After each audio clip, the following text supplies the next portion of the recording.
Hi everyone, and welcome to this PROG1198 tutorial video. On this video, we're going to continue looking at CRUD operations in our UWP app. In the previous video, we covered listing all of the departments and deleting a department. So in this video, we're going to focus on create and update actions. So let's get started. So when we're performing create and update operations, they're very similar because in both cases we have to provide values for all of the fields in the database table or for all the properties in the object because the object mirrors the database table. Both are kind of the same thing.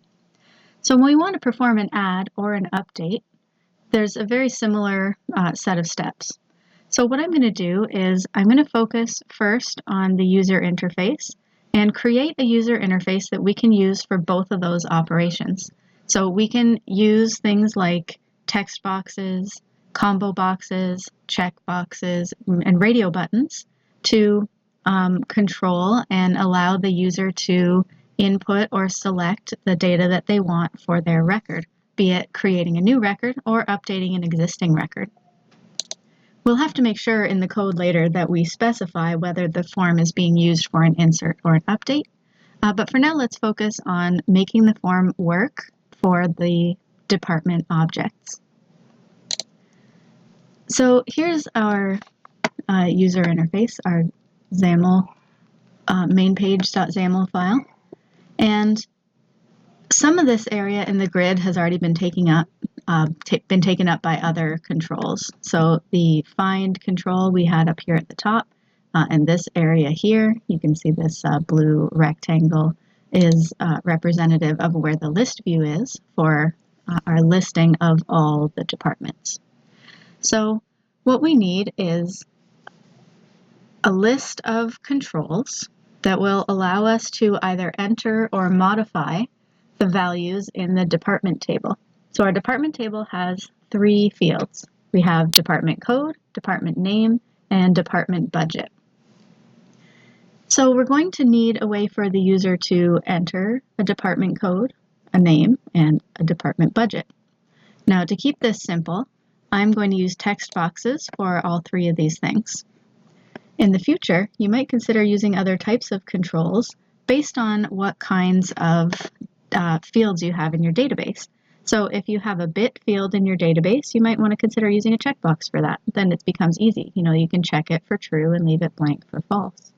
Or if you have a foreign key field in your database, you might want to consider using a combo box so that the users can only choose valid values. And that's something that we're also going to cover in an upcoming video in the future in this class. For now, though, we're just going to create some simple text boxes for input. Now, it might be useful for us to hide these fields when we're not using them, and then just choose to show them either in edit mode or in insert mode once the user has made that selection. So what I'm going to do in order to make it easy for us to show and hide multiple controls is to put them all together in a panel. Now we saw an example in the last video of putting a bunch of things together in a relative panel, and we're going to do the same sort of thing over here in this area. So what I'm going to do is create a panel that operates in this area. So it's going to be in the fourth column here, but it's going to span across all three of these rows. So I'm going to go into my code and create a relative panel. And again, you can use stack panel or other types of controls as well, or you can just put them directly into the grid. These are all just options that you may choose. So I'm going to grab the relative panel and I'm going to put it here in this spot in the grid. So you can see when I've dropped it, it's generated this relative panel tag. Now I want this thing to act as a container, so I'm going to change it so that it has an opening and closing tag. Also, it's listed as being in column 3, but I haven't specified a row, and we want it to start in row 0 and span across 3 rows. So it's going to go here and there as well. Okay, so let's get that set up. Our column 3, and grid row is 0. So that puts it into this spot, and to allow it to stretch beyond the borders of that particular cell, we're going to say that the row span equals 3. And that will allow it to take up all of this space over here. Now inside the relative panel, I want to create a form that allows users to type in the department code, name, and budget. And I'm also going to create a button to allow them to submit that data, either for insert or for update. Just to save a little bit of time, I'm going to pause the video while I create the rest of those controls. Okay, so we can take a look at the controls that I've created. I have some labels here that are just there to tell the user what to do. And then we have 3 text boxes, one for the department code, one for the name, and one for the budget. And I made sure to give those all appropriate names in code. And finally, I have this button here. The button, we want to give it a good name here. Now, BTN update would suggest that this button is only an update button, but we also are going to use that same form with the same button for submit actions. So I'm actually going to choose the name BTN submit, that we can submit both insert and update of the data. So the controls are all created now. We will have a place to put the data in, and we have a button to respond to that. So we can create an event handler for this button as well. And in this event, we're going to do one of 2 things. We're either going to insert the values as a new record, or we're going to update an existing record.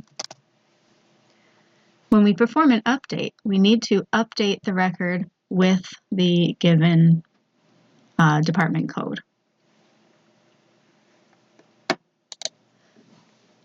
So our goal is to use the user interface to select which action to take. So we're going to have a button somewhere on the page, or it could be a link or whatever, where the user says, I want to add a new department. And as far as editing departments, the easiest way to do it is to use our existing list view, because we already have a list of departments. So we can have it that the user can go into edit mode by selecting a department from the list view. So if you're choosing edit, there also needs to be a way for the user to indicate which record they want to edit. And then we're going to disable and enable the appropriate inputs as needed. So all the controls in that relative panel, we can hide or show them all at once, rather than having to call them all by name. If the user goes into edit mode, we want to make sure that we pre-populate the form with existing data. So if the user chooses to edit, say, the accounting department, we want to open up that form, but we want the fields to be already filled out with the existing data, so that the user can just go in, make whatever changes they want, and then submit it. And also when we're doing an update, we want to make sure that we're still transmitting all the data. It's much more efficient than trying to compare and only send changed values. And also in the future, when we go into stored procedures, it's so much easier when you just update everything, rather than trying to keep a record of what the old values were and what the new values were and then try to compare. It's a lot more work that other way. So this makes our lives a little bit easier.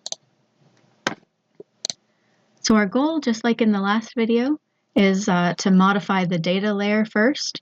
So we're going to add methods to the class in our data layer project, the methods that will execute commands against the database via those Dapper methods that we talked about before in the previous video, either query or execute. So for now, we're just sending basic SQL queries, but later we're going to move on to using our standard stored procedures. So in a future class, you'll see how we can call our procedures instead of our C# code having to contain SQL code. We want to make sure to rebuild the project after making changes and update the reference if necessary. So if your project imports the library from somewhere else that's not in the same solution, make sure that if you rebuild your library that you are refreshing that reference. So once the data layer is done, then we move over to the UWP application. And our goal for both insert and update, first is to gather the required data. So we're going to pull the values out of all those text boxes. And then we're going to create a department object instance. And the object instance has those three properties, department, code, name, and budget. So we're going to assign the values from the text box into the department instance object. Then we pass that object to the method that is in our data layer. We respond to that method's result and display it on the screen. So either by responding with an error message if the insert or update failed for some reason, or we want to perhaps post a success message. And then step 5 is we got to make sure to reload or refresh the data source. I mentioned this in the last video, but it bears repeating. If you make changes to the database, the list doesn't know unless you call that method again to retrieve the new data from the database table. So let's get to work on doing this first for an insert query. So we're going to go back into our company database file here. This is the class where we are putting all of those methods that interact with the database table. So you can see that we have the values that we've created in the previous videos, getting the department by department code, getting all departments, and deleting a department. So we're going to add another method for inserting a new department. So when we want to insert a new department, we need to take as an input parameter all of the values or properties from that department object. We might also think about what we can return. Now in the previous video, when I wrote the delete department, I didn't return anything, and I used this execute method. Now when you use the execute method, it basically just throws the query at the database and doesn't care about any results. And that's a little bit different from when you use the query method, and the query method gives you something back. So if we are inserting a new department, we might consider of what we might want to get back. When we were doing our standard stored procedures, it was part of the standard to return the identity or the primary key value as the result of an insert query. And we're going to do something similar in this case, except instead of returning the primary key value, we're going to return the entire object that was deleted. That was inserted. So the department is going to come in, it's also going to come out. Now, the only reason why we're going to code it this way is because most of the time when you perform an insert, there's one piece of data that you don't have until after the database table inserts that record. And that would be the primary key when the primary key is an identity. Now the department table is different. We make up the primary key value for depth code ourselves. But when we get around to doing this for employees, you'll see how you can generate an employee object and insert it into the database. The database will give us back the employee ID, and that piece of the puzzle that was missing before becomes a new part of the employee object, which then gets returned. So for now, it's basically just the same object going in and coming out, but the value of this comes later when the insert generates some of the values for us. So let's create our insert method. We take in an entire department object. So I'll call it new dept for a new department here. And we're going to end up returning that same value at the end. But in the meantime, we want to get those values and put them into our database table. So let's generate our SQL as an insert statement. Insert into department.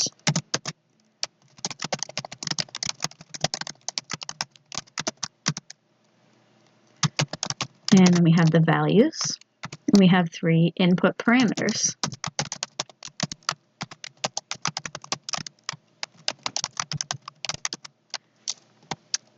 Now sometimes your query starts to get a little bit long. It's perfectly okay to go down to the next line. Just make sure you don't forget the plus sign to concatenate them together. So you can make this a little bit more user-friendly by not having this one gigantic query here. So we can perform an insert statement, and we can call either execute or query based on what we want to do with the results. So if I say db.execute,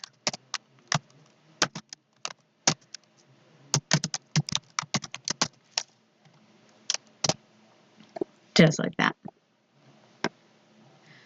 So when we call execute, you'll notice that instead of creating a new object, like we did in this example, now we already have an object. And by doing this, all 3 of these parameters would be assigned properly based on the properties in the new depth department object. And this is why it's so important that these parameters have the exact same names as the properties in your table. Because if they're not named the same, then you have to map them one by one. And you can do that, but as you can imagine, it's a little bit of extra work. So as long as you keep the names the exact same, capitalization, spacing, all that stuff matters. As long as the names are the exact same, this will work just fine. So here is the most basic version of this. And we can call insert department and pass it a department object and execute the query. We're going to return to this later and make it a lot better. But for now, we'll just leave it as is. So now that we have a way to insert department, I'm going to turn my focus back to our XAML page. So how are we going to have the user tell us that they want to go into insert mode? Well, we're going to put a button over here on this other part of the screen that they can click. Maybe it says something on it like add a new department or something similar to that. And when they click on that, this relative panel, which will have been hidden, then it will suddenly appear. If we want to control the visibility of all of the things, it's much easier just to control the visibility of the panel itself. So I want to make sure that my panel has a name. Oops. We don't need to worry about its horizontal alignment right now. We just want to get the name. Panel name, PNL is the prefix, followed by something descriptive like department form. Okay, so let's focus on that add new department button. We can find a place to put it, maybe like over here underneath where the department name is. I'll just drop the button right in there.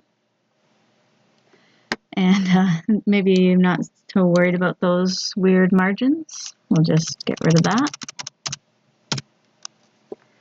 That puts the button in the upper left corner by default. If you want to control its alignment within its row and column, you can change the vertical alignment and horizontal alignment properties. So we can put it in the center of the column, or we can put it in the center of the row. You can move things around that way. Okay, so this button is going to be our button that the user can click when they want to indicate that they want to go into insert mode. So we have a button called Add New Department.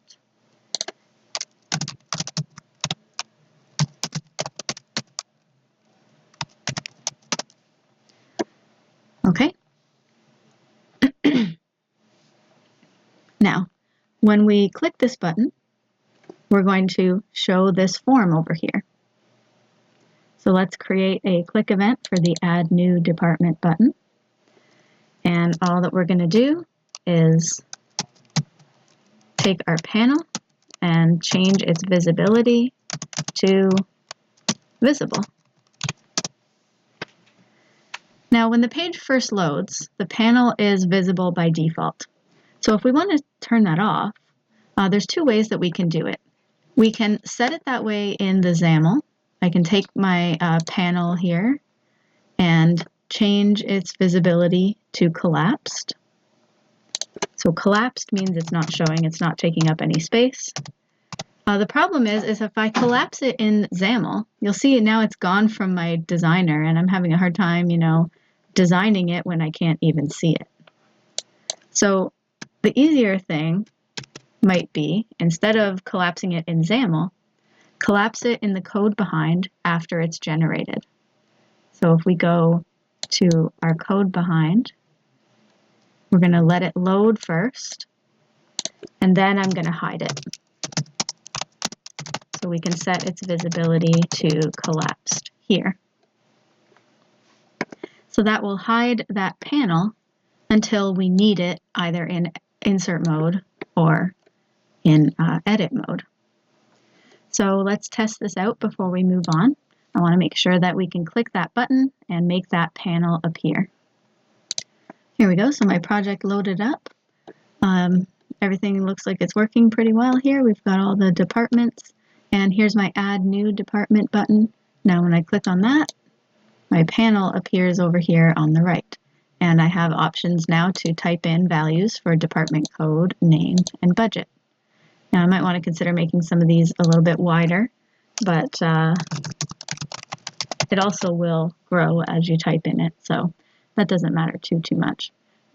Visually, design-wise, it would be better if it was bigger, but we're more interested right now in the functionality. So once this appears, the user's new goal would be to type in some information, and the button here really probably should say something like add or insert, so that it gives the user a clue as to what's going to happen when they click it. Right now, it has a click event, but the click event, as we know, doesn't actually do anything yet. So we were just testing out the visibility, and that worked, so let's continue.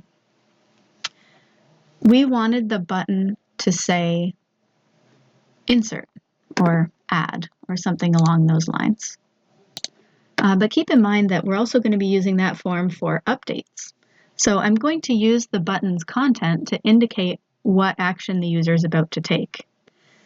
When we make the form visible after clicking on the Add button, I'm going to change what the content of the button says. So the Submit button content is going to say Insert New Department.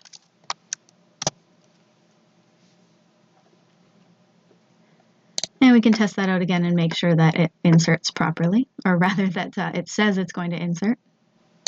So here's our app. We click Add. We've got a button here that tells you you're about to insert a new department. It's looking pretty good so far. Now we actually have to code the insert. So when we insert something, so now our goal is to finish the click event on the Submit button. We knew that there was going to be two possible options, but we're still working on inserting the values as a new record. So for us to insert the values as a new record, we're going to have to retrieve them from the text boxes. Probably a good idea if we do some validation on them. And then we will create a new department object and call the method that we wrote in our company.cs file in order to actually push that new department over to the database. So let's create a new department object. Now, if we had a department constructor, it would be very easy to set up the department object because we'd be able to just call that constructor and pass the values for the three properties. but we don't have one. So we have some options here. We can either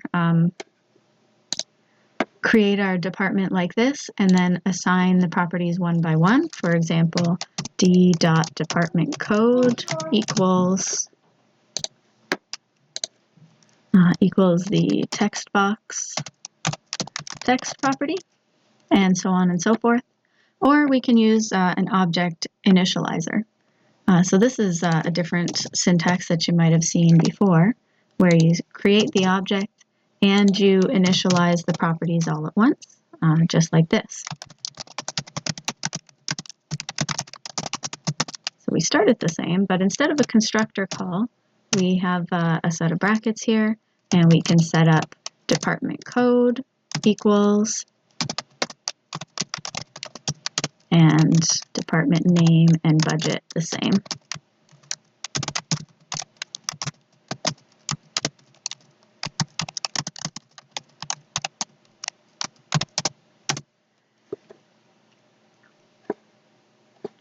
At the end of the department, or at the end of the object initializer, we just have a semicolon. Now you'll see there's an error here. The text box for budget obviously is a string. The department budget field is a decimal. So we'll have to produce some kind of data type conversion. And once again, it's a great idea to do validation on these, because what if they type something that's not a number? Or what if they typed a department code that isn't going to be valid in our database? It needs to be 4 characters. So there's a lot of things that can go wrong. We're going to worry about validation some other time. For now, I'm just going to trust the user and convert this thing to a decimal.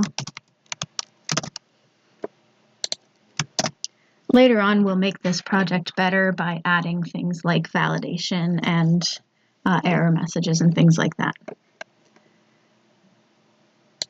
In the meantime, though, we've got this department object, and we're going to call our method from the database, the insert department method, and we have to pass it the department object that we've just created.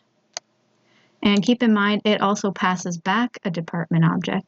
So if we wanted to capture that information, then we would want to make sure that we assign the value that comes back to somewhere. But for now, we aren't worrying about that. We're just going to assume the insert worked and move on. Once the insert is complete, we need to reload our data, just like we did in the delete one. Remember, after we changed something in the database, we had to reload the data.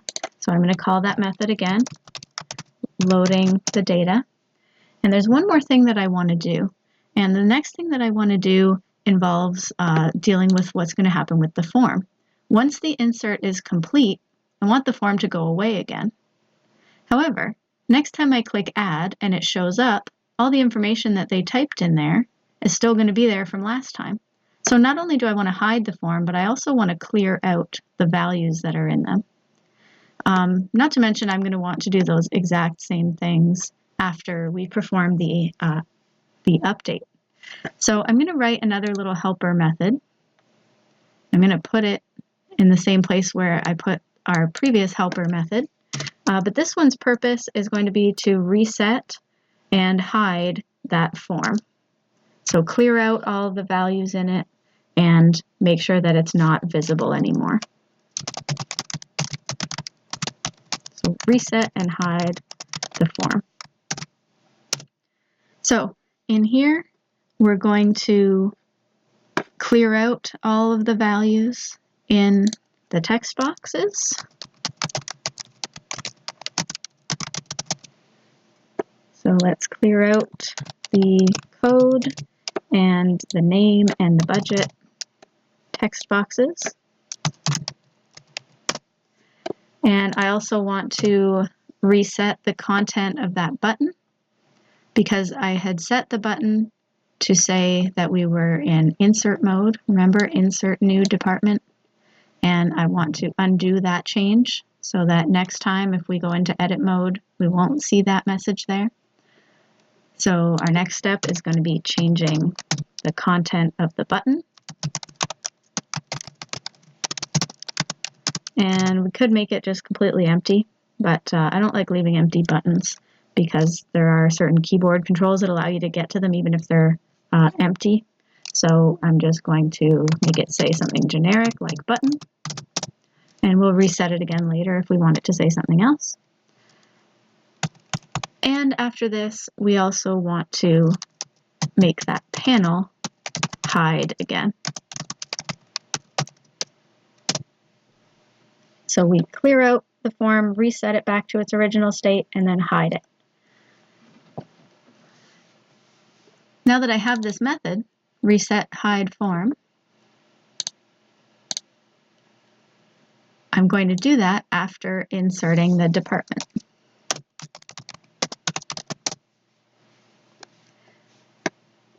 All right, so we should be all set. Let's test it out and make sure that it works. So here's our app in its starting state here, and I click on Add New Department, and I'm going to test out our add form. Let's call this thing, we'll do AAAA. So we want to make sure we get a unique 4-character department code, and then we're going to enter a name, test department insert, and we're going to enter a number for the budget. And when I click on Insert New Department, the form cleared out, it disappeared. We got our department showing up in the list view with those correct values. So it was all successful.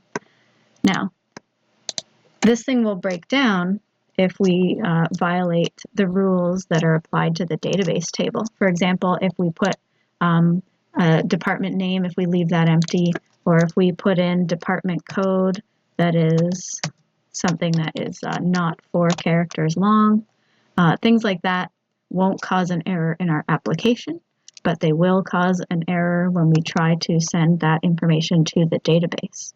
So capturing database errors is one side of this.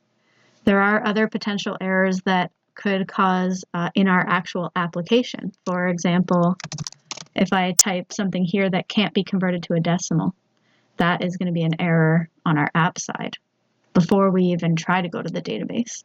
So there's a lot of validation that should happen here. But validation, I feel like, is something that you guys have already learned about and implemented a lot. So I'm not going to cover it in this video, but I do want to remind you that it's very important to do that. Okay, so just for posterity's sake, I will show you what happens when we enter in an invalid department code. So when I click on that, you'll see that we get this SQL exception showing up. It says string or binary data would be truncated. Truncated means that it's cut off at the end. So we had 4 characters, and we had 5 characters. We only needed 4. It's too long, so it throws an error from the SQL connection. So that's something that we would have to deal with in the future.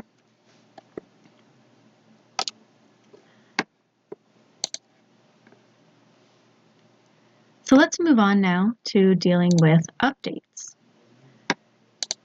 Now the way that we're going to work the updates is that in order to go into update mode, the user is going to select one of the values out of the list view.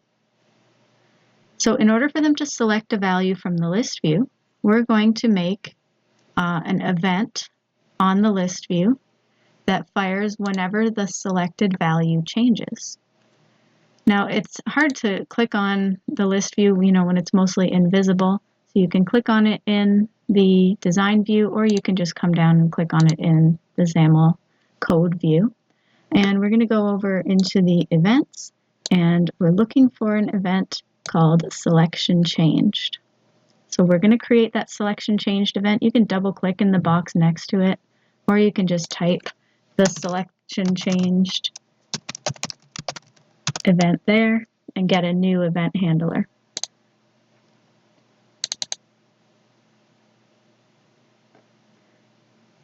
So once this event handler is created, we can go to our code behind and start coding it up. So this is the start of entering edit mode. When we make a selection in our list view, we want to show the panel on the right, and we also want to take the selected element and use it to populate these 3 boxes, so that if you clicked on the accounting department, the accounting department's data is already filled out in all of these forms. We also want to change the button so that it says something like update department or something like that. So let's start coding the selection changed event. So here's the event handler that was generated, and our goal here is to figure out which item was selected in the list view, and then we want to show the insert update form, and we also want to populate the form with the current data for the selected item. Okay, so the first job is figuring out which item was selected in the list view. Now we can get to the list view's selected item, and we know that the list view is data bound to a list of departments. So that means that every item in that list view is a department item. So I'm going to create a department item called selected, which is our list view selected item. Now, one thing to note about list view, you have the option in the list view to select multiple items. You can change that setting on the list view in its properties window or in the XAML code. If your list view supports multiple selections, then when you go to get the selected item, singular, you would want to instead get the selected items, plural, which gives you a list of departments. So that's just something to consider if you want to be able to select more than one element at a time. So we're working with selected item, singular. There's only one that is currently able to be selected. Now you'll have a data type issue here because list views can be bound to any type of item.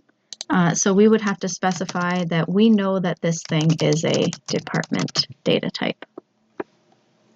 So selected holds the department that they selected in the list view. And sometimes if the selection changed, there's one special case we have to worry about, is if the reason why the selection changed is because the selection was removed. So if you had something selected and then you deselected it, that still fires the selection changed, but then the problem is that nothing is actually selected. So we're going to put in a little line of code here that says if the thing that's selected is null, then we're just going to abandon ship and do nothing.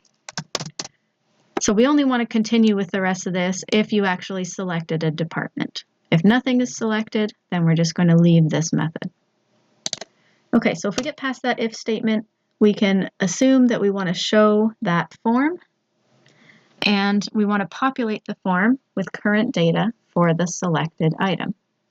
Now I'm going to do these in the opposite order because I think it's a little bit safer to fill the form first and then show it, rather than showing it first and then filling it.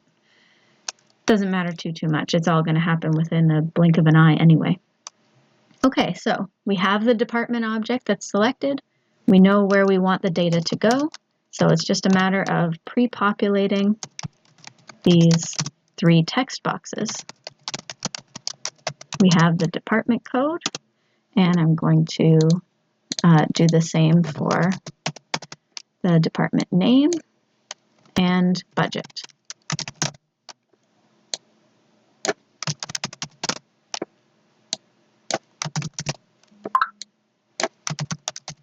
A special consideration about the department budget, it's a decimal.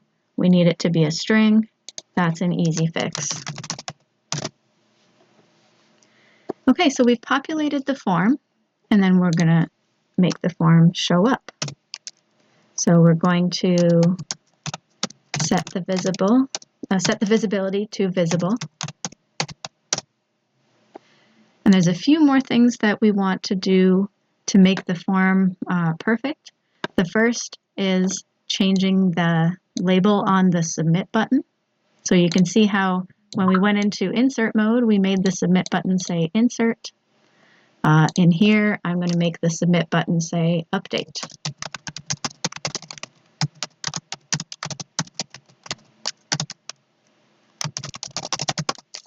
Here we go. Now the very last thing that I want to do for an update, when you're performing an update, we need to make sure that we disable the ability to update the primary key value. Because if they change the primary key value, then the department code in the where line will change the effect of the update. So consider this if you wanted to, I'm just going to put some SQL code in here as an example. If we say update, this thing is not going to let me type the way that I want without being in a comment.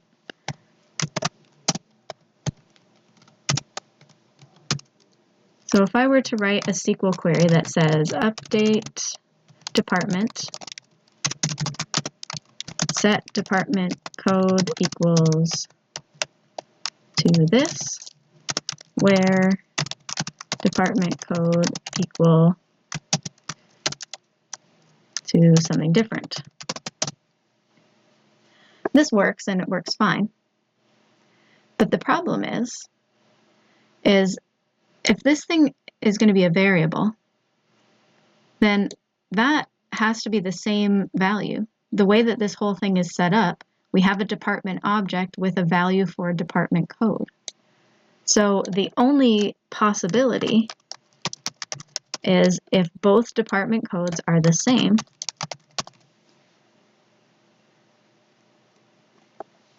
So there's no point in allowing users to edit the department code, because if you go into edit mode on the accounting department and you change the value of the department code to some other department, then your update statement is going to be updating the wrong record.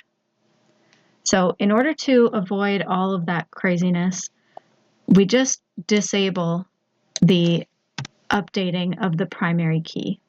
It's really not a good idea to do that in practice anyway. This is one of the reasons why for the vast majority of tables, the primary key is unrelated to the data. It's just a programmer's key that is an int identity that has no other meaning other than being the primary key. This table, though, is a little bit different, and it does have that code, and it looks like it should be updatable, but we're going to stick to the good practices of never changing your primary key. So that means that I don't want them to be able to type into that code text box. They can change the name of the department, they can change the budget, but I don't want them changing the department code. It just causes a lot of problems. So I do want to show them the department code though, because it gives them a clue as to which record they're updating. Even if they've changed the name and budget, they can still see the code of the record that they're about to change. So I'm going to leave the text box there and keep it visible and put the department code in the text box, but I'm also going to disable that text box. So I'm going to change is enabled to false.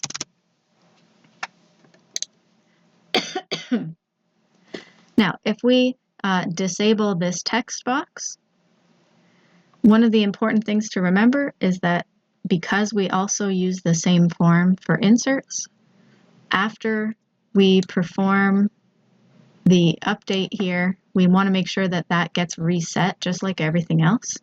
So I'm going to go back up briefly to my method that resets the form, and I'm going to make sure that txt code is enabled becomes true again.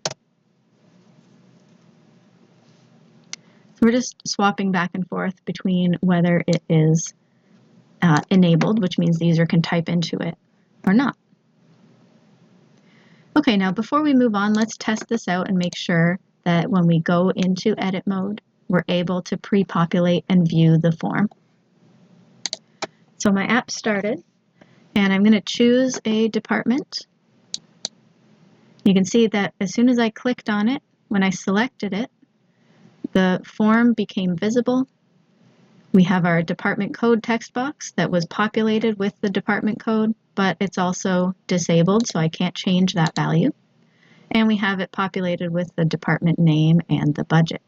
So I can change these values.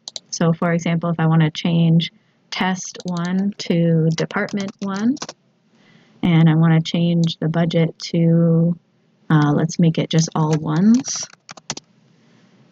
Put some more. There we go. Now, when I click Update, we have to think about what's going to happen. Right now, when I click on that button, that's the BTN Submit, the method that executes performs an insert. Remember I said I wanted to use this method for both because we're using the same button on the same form. But when I coded this up, I only coded the insert part. So if I were to click this Update button, it's going to try to perform the insert with this data. And the insert's going to fail because of the duplicate value in department code. So we're going to get an error message here. You can see the violation of primary key. There's a duplicate key there. So it's trying to perform an insert even though I wanted it to perform an update. So in order for that same method to do both things, and this is only one option. We can code some logic to get it to decide what thing to do. The other option is maybe we have two buttons. Show one of them when you're in insert mode and show the other one when you're in update mode, and then you can write two different event handlers and you don't have to write the logic of deciding. So there's lots of different ways that you can make this work. My demonstration is not the be-all end-all. It's just one example of the way that you could handle this sort of thing. I do urge you to be creative and do it your own way. So just keep that in mind when you're following along with these demonstrations, that this is just one of many possible solutions. Okay, so if I want to use the submit method to perform an insert or an update, my first job before I do anything is to figure out whether we're doing an insert or an update. So we need like an if-else situation here. Now, in either case, we're going to need this department object. So I'm going to keep it outside of the if-else logic because if it's an insert, we need this, and if it's an update, we still also need this same piece of code. It's only this logic that changes based on the if-else. Now, in order to figure out whether we're in insert mode or update mode, the easiest way is just going to be to look at that button. What does the button say? Because remember, when we were in insert mode, the button's content said insert new department. And when we were in update mode, the button content said update department. So we can look at what the content of the button says to determine which action we're going to take.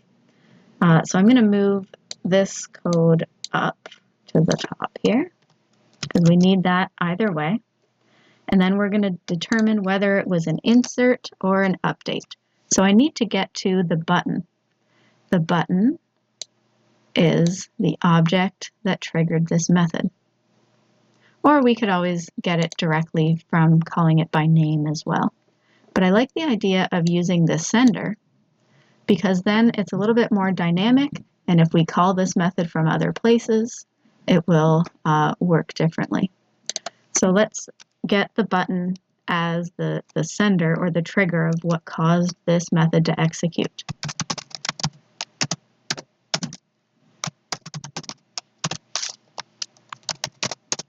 So once we have the button, we can look at what the button's content is. So the button's content is stored as an object, but we know that it was just a string. When we set it to be a string. So I'm going to cast it as a string.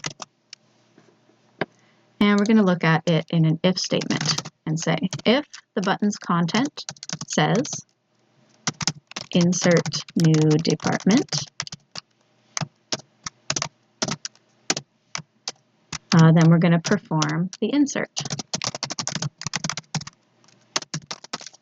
And then the else branch is where we're going to perform the update.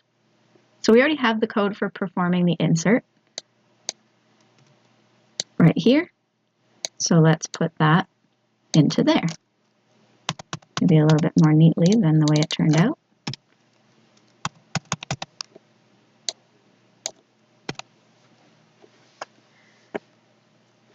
Now, what about performing the update? Well, performing the update is going to look exactly the same. We're going to call an update department method and pass it in an object representing the department with the new values. The only difference here is that we haven't written the update method. So always remember there's two sides to this story every time. We have the user interface side to deal with, and then we have to write the methods that we're going to call in the data layer. So in the previous examples, I did the data layer first. This time I did the user interface first. Most of the time, if you're working for a company of a decent size in the real world, it wouldn't be your job to do both. So that's why there's such modularization here. You might be the person writing the code library and you never see the user interface, or vice versa. So, if you were just a web developer or a user interface or front-end developer, you'll write this and your job will be done. And it's somebody else's job to update the data layer. But for us right now, as we're learning, we have to wear all the hats. So now I'm going to switch back over to my data layer and write an update query.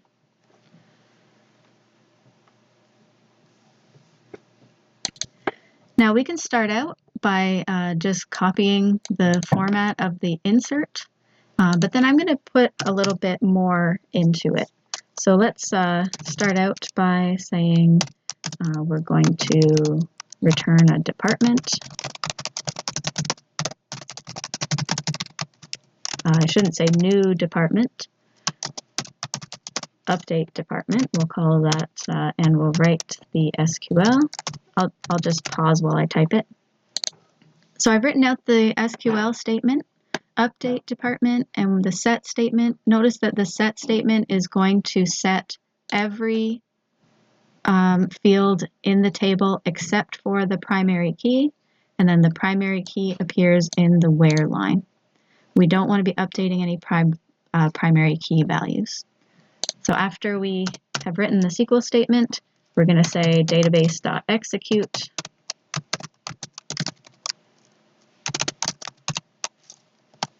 So we pass it the SQL that we wrote and the department object, which maps to these parameters. And then at the end, we're going to return that same object that we passed in. So this is done and it will work. However, in this case, I want to go one step farther.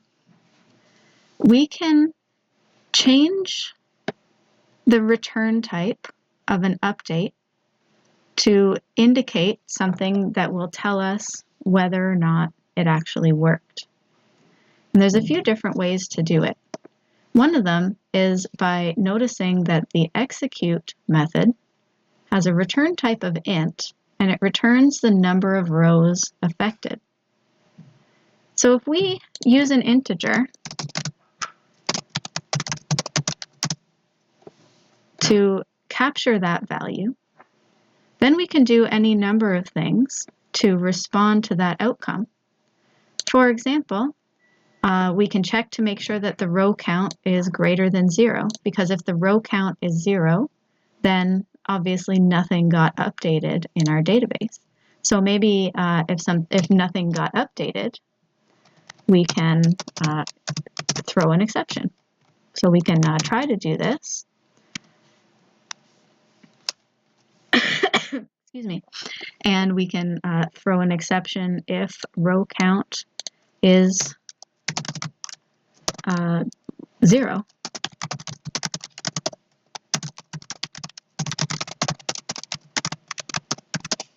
We can put a message in here like update failed. Now we can write a catch block to decide what we want to do with this exception. So do we want to do an insert instead, for example? We can respond to a failed update by saying, okay, well, you failed your update. Let's try inserting it as a new record. Maybe you just are trying to update a department that doesn't exist. So there's lots of ways that we could respond to that error there.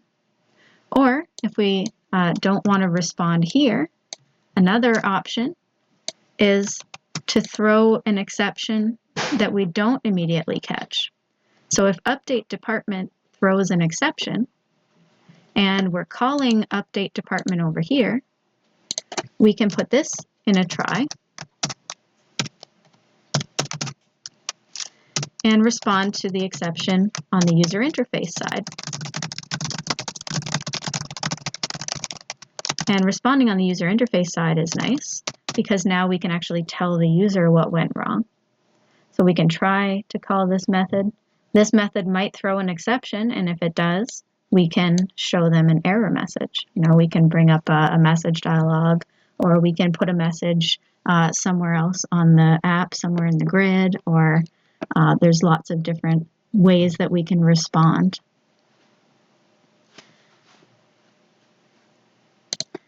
Now, an alternate way of doing that, if we go back to our update department, is that we can select the row count as part of the SQL. So remember, this is just plain text SQL that we're sending directly to SQL Server. So one of the things that we can do is we can add additional parts of our query. For example, selecting the row count. If I send both of these or all of this string, it's going to send and try to execute the update statement, and then also select the count of the number of rows affected. Whenever we're getting something back, we want to change from execute to query. So I'm just going to comment this part out for now. And instead of executing, what I'm going to do is call db.query. Now we've used db.query before. We look at some of the previous examples where we were getting things. When you're getting something, you can call .query. You provide the data type of the thing that you're getting. So in this case, we're getting an int. That's the row count when we pass these values.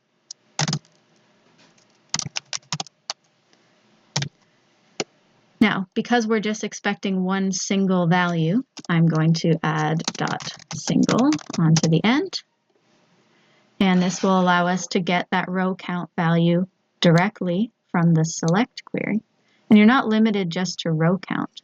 So consider, for example, what I was talking about earlier when we were inserting. We could insert a new value and then execute the next query, which would obtain the primary key. So if this department table had an identity field that served as its primary key, we would execute the insert, then execute a select that retrieved that scope identity and put that into the department as well. So there's lots of different options and ways that we can send things to the database and retrieve what we want. So we're not limited just to one simple query. You can put any SQL code in here that you like, as long as what you are executing matches the way that you're calling it and the data type that you're expecting. So before we go any further with error handling, I'm just going to test this out and make sure that our update can work successfully. So the app started, and I'm just going to select a department. So let's pick this one here. We can see that our form pre-populated is showing up here. I'm going to change the department name to changed name. And when I click on Update Department, it should perform the update of TES1 department code. And also, we hide the form. We go over here, and we can see that we still have the same department code, TES1, but now the new name has been pushed over to the database table. So our update was successful. Now the last piece of the puzzle is just finalizing all of the error and exception handling and validation pieces. The Dapper query methods will throw exceptions if database errors occur. In order to catch those exceptions that come out of the query and execute methods, database errors such as violation of constraints or violation of referential integrity, anything that comes from the database will throw an exception from the either query or execute method that you call. So if you want to be able to catch those, you can use try-catch logic in order to keep the app running. In this case, what I've done is not the best solution, but it works for what we're doing, which is catching the exception and then immediately throwing it again so that whoever's calling on insert department will be thrown the exception that arises from query. Now, you don't have to do it that way. It's just one possible solution. But the goal is to get the exceptions from here to the calling location. So in this example, I'm putting the method call into a try, and then if there is any exception that arises during the execution of insert department, it's caught here, and then we see an error message appear saying either insert failed or update failed, or we can go into the exception and get its own customized message. So let's put that into our code. So we can put a try block around any database method calls, and the catch block responds by throwing that same exception. So I want to make sure that I catch the exception. We'll give it a name so that we can throw that same exception back. Now when I call on insert department on the other side, here's where I make that method call. We're going to put that in a try so that we can try to call this method. But if an error happens, we can respond with a message dialog to the user. So for example, I'll just pause it while I type the message dialog code. Here we go. So I've got a message dialog box that will show up if any errors occur while calling the insert department. I can try to force them to show up by purposely inserting a department that cannot be inserted. So I'm going to click on Add New Department, but I'm going to add a department code that already exists. And when I click on Insert, you'll see that the exception is being thrown. If this happens to you too and your application breaks even though you're in a try-catch, don't worry about it. It just has to do with your exception settings. If you look through your exception settings for SQL exceptions, I'm just going to use the search here. Odds are you probably have this checked where break when thrown for SQL exceptions. So it's warning you, regardless of the fact that we've actually handled this exception in our code, it still breaks when that exception is thrown just because it's something that you do need to know about. We already wrote code to handle this, so all I'm going to do is just click on continue, and sometimes it happens a few times because there are so many different layers of methods being called to accomplish the execution of SQL from here. So you might see this come up a few times. You can see it's being thrown to and from various places. And once it's finally done, you can see that the code I wrote still does execute. So all you need to do is click continue past those errors if they do show up for you. If your exception settings are different and that's not checked, you might get different results. But if you ever do want to see the true results, you can run your app without being in Visual Studio. All you have to do is go into your Start menu and start typing the name of your app, and you'll see how it's actually installed in your computer, and you can run it independently of Visual Studio to see how it responds when you're not in the development environment. In any case, you can see that the error code that we wrote did work. And so we see the message dialog showing up here. We can hit close. No changes were made to the database table or the list that's running this list view. Okay, so we can verify that it's actually working. We say test updated, and you can see that it is working as necessary. Okay, so I'm going to stop this video here. Now we've covered all 4 types of CRUD operations. You should have all the parts that you need in order to complete your Lab 4 by now. So next week we're going to look at making this a little bit better and more robust. We're going to look at switching over from typing SQL queries to calling stored procedures. And we're going to look at making more dynamic user interfaces and doing things like populating combo boxes and performing connections between elements. So for example, creating a department that has a list of employee objects. So that's all to come in the future. In the meantime, if you have any questions or concerns, feel free to email me anytime.